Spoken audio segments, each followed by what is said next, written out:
بسم الله الرحمن الرحيم من كان يريد العاجلة عجلنا له فيها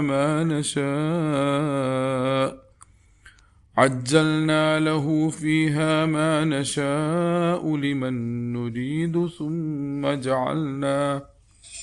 ثم جعلنا له جهنم يصلاها مذموما مدحورا. പരമകാരുണികനും കരുണാവാരിധിയുമായ അള്ളാഹുവിൻ്റെ നാമത്തിൽ.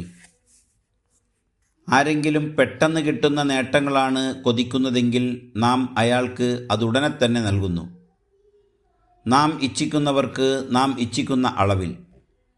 പിന്നെ നാം അവന് നൽകുക നരകത്തീയാണ്. നിന്ദ്യനും ദിവ്യകാരുണ്യം നിഷേധിക്കപ്പെട്ടവനുമായി അവനവിടെ കത്തിയെരിയും. സൂറത്തുൽ ഇസ്രാ ആയത്ത് നമ്പർ 18.